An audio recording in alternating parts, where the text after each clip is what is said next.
I'm Brian. I'm the head of marketing at a company called Paragon. We are a B2B SaaS company serving other B2B SaaS companies. And essentially, we provide a developer tool to help the engineering and product teams at B2B SaaS companies build native product integration significantly faster. So that's what we do. What about you, Kelsey? I'm Kelsey Johnson. I'm the head of marketing at Partner Fleet, which is a ecosystem marketplace platform. So we have an out-of-the-box marketplace solution. You can basically get your marketplace up and running in a couple of weeks to months instead of having to spend an entire year building it in-house. When Brian and I got together to talk about this subject, 10 steps to get more integration adoption, what we realized is for both people who are implementing marketplaces and people who are getting native integrations built, a lot of what they run into is marketing issues, is go to market, is getting adoption. And since the two of us are, longtime experts in marketing, I have a huge amount of expertise in partnerships as well. We thought we'd put together a playbook for you. So we're aiming for about 30 minutes today. We're really, really excited to get going on this. And hopefully you'll just have a bunch of action items that you can actually take away and start implementing as soon as possible.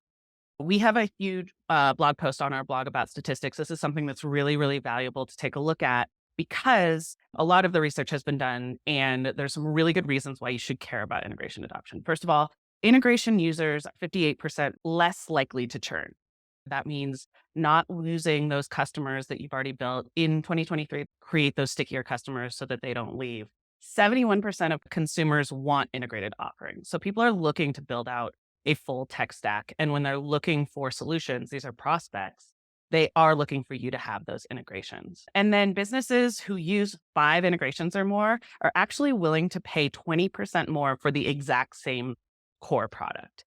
So, higher ARR per customer, higher lifetime value, stickier customers, more conversions. Across the board, getting integration adoption is something that's important. Yeah, and this impact only really comes into play if they activate and use the integration, right? If the integration is available but your customers aren't using it, then you're not going to experience some of this retention and upselling impact that Kelsey is sharing here. I've definitely paid more for a product because they had better integration. One thing I recently switched was a product tour platform that just had a better HubSpot integration. Now, before we get into the kind of 10 tips here, I think there's a huge prerequisite that actually a lot of, especially earlier stage companies, aren't putting effort into, which is analytics for your integration adoption throughout the funnel. What do I mean by that? So for every integration, when you're building it, when your product team is building it, you want to make sure you understand, first of all, what is the TAM? I like to call it a TAM within my user base that can actually use this integration, right? So for example, if you're building a Salesforce integration, well, getting an understanding of what percentage of my users actually use Salesforce, and that is kind of the ceiling of adoption within your user base. So you want to understand, okay, what does 100% adoption look like? That is your universe of usage. And then you kind of move down the funnel in terms of, well, how many people have actually installed the integration? And then what really matters, what's really going to bring some of the business impact that Kelsey shared earlier is, are these people actually using the integration? Is there feature retention so that they install it and never touch it again? You want to make sure that you have the infrastructure set up to be measuring this. And there's a couple examples here on how you can track that across your CRM, across just product data in tools like Mixpanel, et cetera. So make sure that you work with your team to set that up because otherwise, you can't really improve on what you aren't measuring. So let's hop into the first step. Really, it's kind of a prerequisite as well, but it's making sure you're building and prioritizing the right integrations. And this is honestly, there's no winning formula. I can't tell you here, hey, you should prioritize integration that your sales team is asking for, because it really depends on what your OKRs are. What is your company's objectives today? At certain points, it may be driven by sales. And so your sales is trying to close new customers, or CS, trying to tackle churn. Whatever the case may be, it's really important when you're thinking about prioritizing the right integrations that you work collectively with your cross-functional partners and really come to an alignment on, hey, here's how we're going to prioritize our integration program, and just stay transparent in how those decisions are being made. And that way everyone's bought in to the integration that's being built and are more likely to also push the go-to-market when you do launch that integration. And when you prioritize the integrations that are going to provide the most customer value, that's ultimately going to lead to more usage because you're building something that's super useful and relevant for your customers. Basically, all the marketing in the world can't save an integration that nobody wanted. Yeah. So do the work to make one that everybody wants. Great. And then step two, it's carefully defining your MVP criteria. So, what do I mean by this? Not every integration is useful. Certain integrations can be very simple as a V1, and it's great. For example, Slack integration. You don't have to provide too much customization as a user, all I want to know is, hey, something happened, let me know in Slack. Whereas for other things like Salesforce or things that are touching really critical business data that's in my accounting platform or my HR platform, I want to make sure that I control exactly what data gets mapped where and it doesn't mess up some of my business critical data, right? And so in those cases, there's a much higher bar of requirement for your users to actually adopt an integration. So it's really important that when your team is building out the integration to begin with, you really understand what is the minimum viable kind of flexibility, customization that the integration has to provide in order for a user to use it. So here's an example. This is a company called Apollo. They are a sales intelligence platform, sales engagement platform. Basically, they provide contact data. And here are two integrations they've built. In the first one, it's an integration with SalesLoft, which you can see in here. Once you log in, there's no way to customize the integration at all. And for that reason, I can't use this integration. I am a churned user of the integration because it has messed up some of my sales log data in the past, and I just can't risk that. Whereas in the bottom, and they built this very robust Salesforce integration that provides field mapping, right? So I feel like I have full confidence and control over how that data is impacting my other systems. And I'm able to use that every single day, and I rely on that. And so here's an example where just because you build an integration doesn't mean that it's going to be used, even if hypothetically the integration could provide value. So make sure you really understand what that minimum bar is. Whereas for Slack integration here from one of our customers, TLDB, really simple. Just pick the Slack channel. There's not much more that you need to provide for there to be value. I was just at Catalyst a couple months ago, and there was a woman talking about this very topic as well. And one of the things she said is you will never have more attention on an integration when you decide to build it. So even though we get very obsessed with MVPs, make sure that you are taking that integration to the level that it needs to be useful while everybody is excited about it and while the attention is there, instead of just trying to skirt over, or get an integration on the board and not have it be something that's actually to the level that's going to be useful for Brian. All right. So once you've got your good integration built, the most important thing that you need is this public presence for this integration, right? It's basically a ongoing landing page for each integration. This is extremely crucial because first of all, it makes your integrations discoverable. It's a place where your prospects can search for and find the integrations. It needs to be online. It needs to be discoverable by them on your marketplace. Another thing that this marketplace listing can do is it can enable your sales and implementation teams to speak intelligently about the integration, even if it's brand new, right? Even if you just built it, your sales team might not have had the time to go over it completely, or they might have gone to a meeting that you held about it, but it didn't all resonate. So you can pull up this listing, even if the integration was just launched, and speak about what it does, how to implement it, all of the steps that it takes, and the value that it can actually provide. So I'm going to really quickly go through, because we're experts in this, what it is that you should have on each of these listings. Just a note, having the exact same marketplace in your product is important for customers, because your customers really aren't going to your website once they're in your product all of the time. And so if you have this same content in there, as well as a place where they can install the integration once they've decided that they want it, that's pretty crucial as well. So this is what you want to make sure that you have on each of these pages. First of all, SEO optimization. You want to have URL structure, title and meta, breadcrumbs, page indexing, and categorization that allows you to show up for searches, not only for your company plus that company integration, but even things like, say, scheduling integrations for SalesLoft or something like that. So that categorization allows you to show up for that. And then you want to make sure you're just showing up in the SERPs, because that's where most people are searching. Don't just have an integration page with, we have an integration with this company on it. Make sure that it's detailed information, it's steps, and it's also benefits, so that they know, once they integrate these two, what they should be able to get out of it. Interactive videos, interactive demos, screenshots, that kind of visual stuff is just crucial in 2023. It engages people, it helps people who can't understand it as quickly reading through. So we absolutely recommend having at least some sort of media on these pages.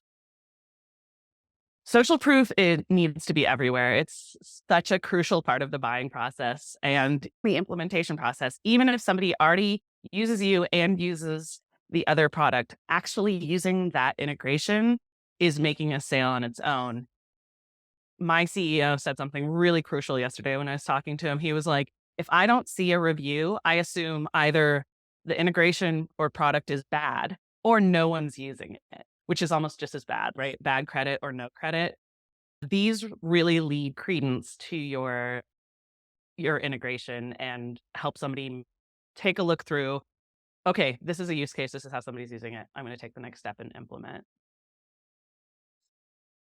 And then make sure there's those technical details, right? Buyers aren't necessarily the same as ops people who are going to be the ones implementing it. Get those details that the ops people are going to want on that page, whether it's instructions, whether it's versions, whether it's setups, support links, what it is that they're going to be doing. Awesome. Yeah, I think a lot of these details are important. I think when I think about some of the best marketplaces, right, like HubSpot, I look for a lot of those details, like reviews. There's a reason I don't use the Sales Loft HubSpot integration because the reviews have shared that, again, it impacts business critical data in ways that you may not expect. And so it's important to, first of all, build a great integration so you get those reviews and then also surface those reviews to your customers. The next piece is build really good and intuitive documentation. I would even do this before the integration goes live. It should be actually part of almost your product's team spec. But you want to make sure that when the integration goes live, everyone is equipped with the information they need to adopt and use the integration as intended, right? This is not only beneficial for your customers who are trying to self-serve the integration, it's helpful for your support team who, again, when you get to, let's say, 50 integrations, it's really, really hard for your customer success team or your support team to remember, hey, like here's how the configuration experience looks, here are the common errors that occur, here's how to actually set it up properly. And so providing that kind of deep but also intuitive documentation is really important. Here's an example of one of our customers, BugHerd, who provides video tutorials for every single one of their integrations.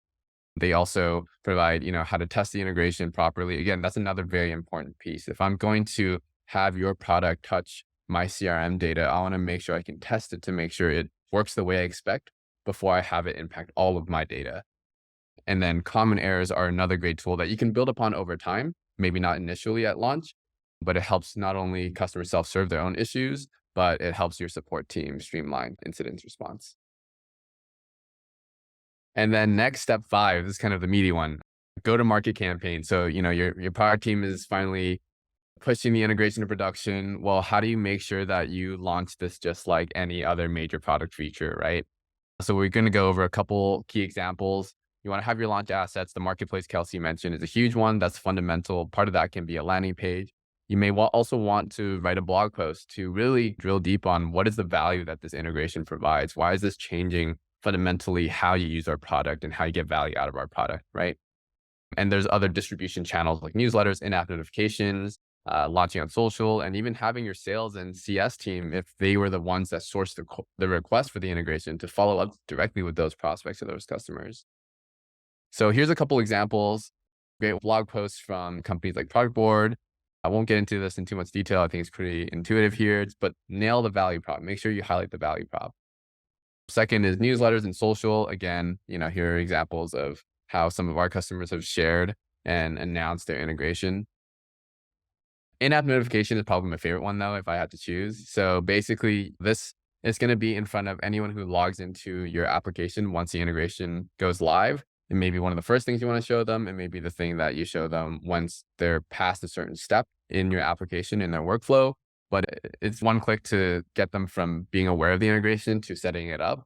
And so again, I think it's one of the best ways to get the integration in front of your customers and drive that adoption. And you can easily achieve this via no-code tools like AppQs, UserPilot, if you have a tool like that.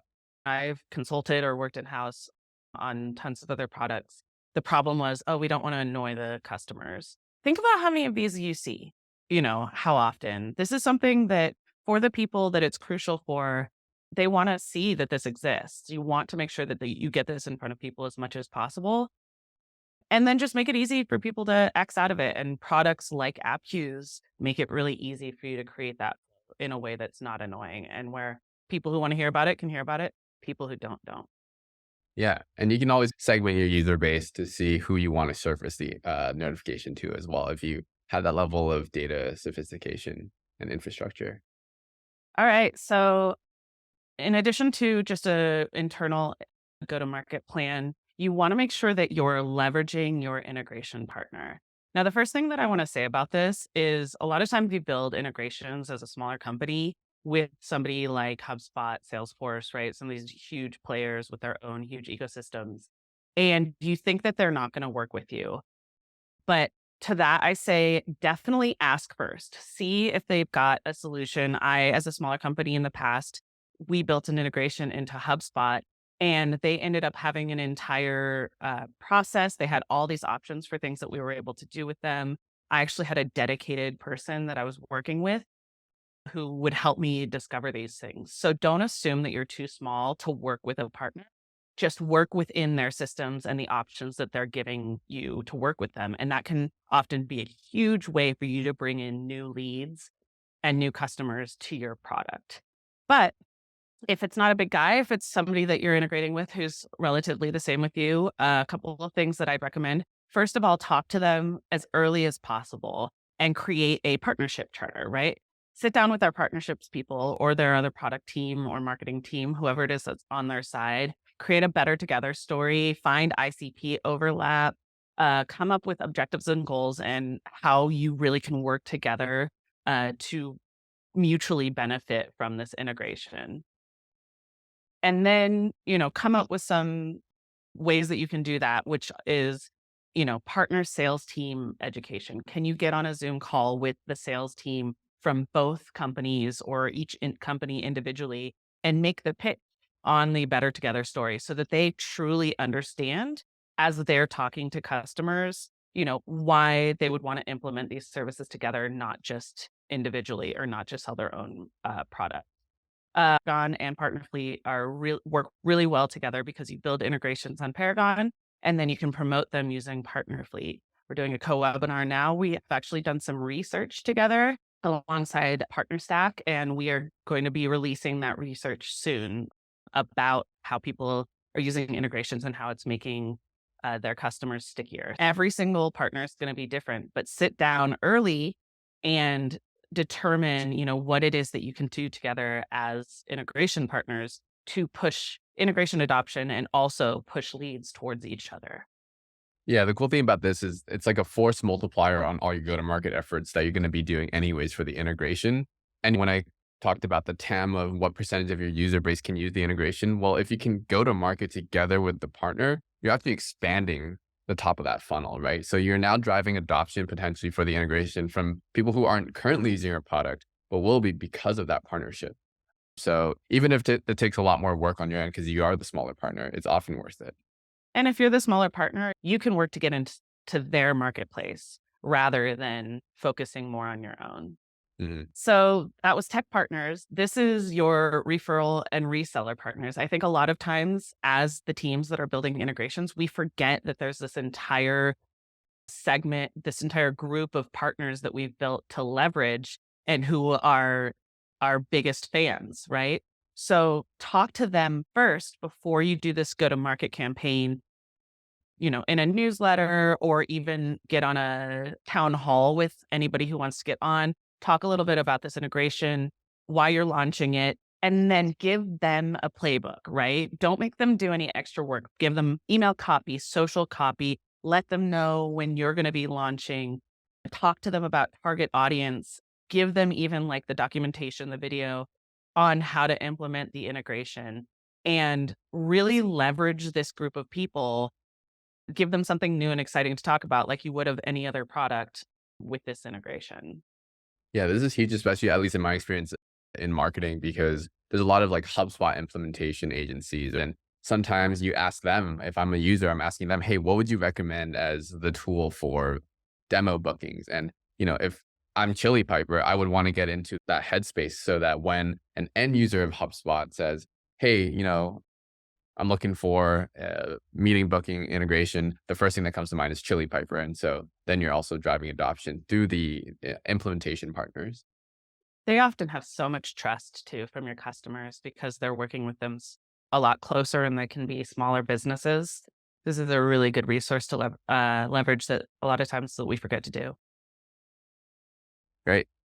So we've talked about kind of the initial launch and the partnerships, the work leading up to the launch for the integration. But once it's out there, you want to make sure that you have a strategy for driving adoption continually, forever, right? This is for people who joined or signed up afterwards, who may have missed the initial announcement. There's a lot of reasons why, but I would really break down how you approach this into a couple kind of categories. First is certain integrations that are core you want to promote during the sign up process, even. I'll go into an example later.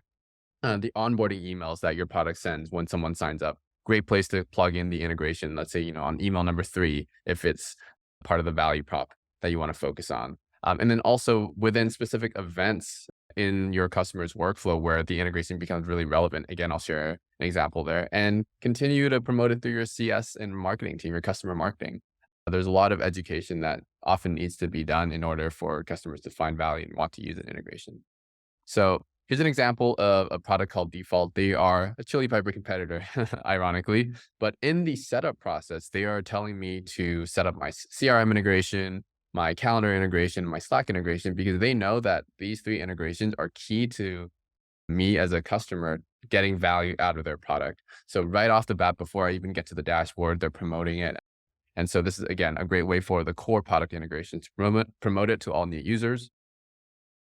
Here's an example of Lead IQ who asks for what CRM do you use in the sign up form. So they may not be pushing them to use it right away, but now they can segment all future newsletter communications and really customize that experience to drive adoption for their integrations based on what info is provided during the sign up flow.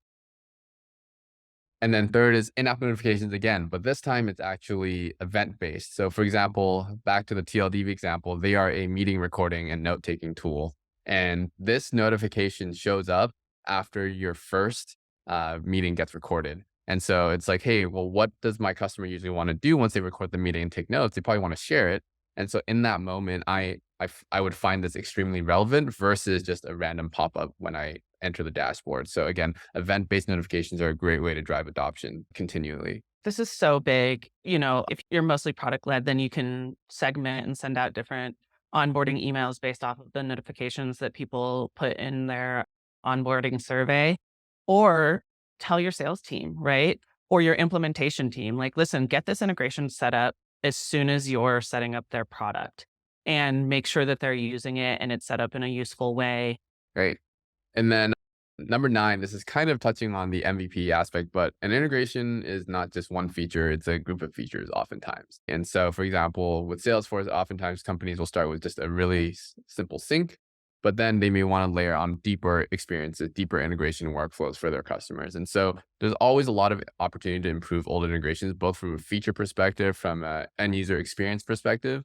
But also, even when it comes to reliability and performance, we see with a lot of customers that come to us that they tried to build the integration in-house and they just really struggled with performance, and customers were constantly complaining about issues. And that's why they wanted to move on to a more reliable solution. So constantly figure out, for my integrations that are getting a lot of usage, how do I improve them? How do I continue to make that experience better and stickier so that they can't afford to leave our product because of how well we integrate into their solution? So constantly be iterating on the integration to help drive further adoption. And this is a huge one. I think we feel like if something's already been launched, we can't talk about it. But if you built an integration 2 years ago, 3 years ago, 5 years ago, there's going to be so many of your customers who haven't gotten that go to market campaign. And I say, relaunch them, especially if you have done that improvement, even if it's been a small improvement or a change that Brian was talking about, re-announce it. And in my opinion, it's okay to sort of announce it as though it's new. You don't have to use messaging like we just built this or anything like that, but talk about it with the same excitement as though you've just launched it. A couple of steps to take before that is just inventory, figure out which ones are the most popular, which ones are the most likely to be implemented and get that excitement. Make sure you're updating documentation, you're updating the marketplace listing, get that marketing materials freshened up before that launch. And the cool thing about talking about an older integration and sort of relaunching it is that you can gather testimonials and reviews from people who are already using it. This is something that we often forget to do because we get excited about the new stuff that we're launching. And if you're worried about the people who are already using the integration, just segment them out, right? Pull out the people who are already using the integration in your data and only announce to, the newsletter and the in-app notifications to people who aren't already using it. Yeah, and actually maybe a bonus tangential step to this is you mentioned, getting testimonials. One thing that we've seen work well is if you launch an integration in beta with certain power users of your product or customers who want to be in the beta, get the testimonials from them so that when you go to market, you can leverage their messaging, their perspective of the value that the integration provides. And that often generates a lot more excitement as well for your users. This is also something you can do right now. If came to this webinar, you're watching this video and you're thinking like, okay, I'll do this on my next integration that we built that we're in the process of navigating, you don't have to wait for that. You can take something that's maybe a little bit older, but still extremely widely used and very popular and relaunch it now and sort of practice this process and see what works for your company and for your prospects and customers to drive adoption and refine it before you then go launch that new integration. Cool. Well, I think those are the 10 tips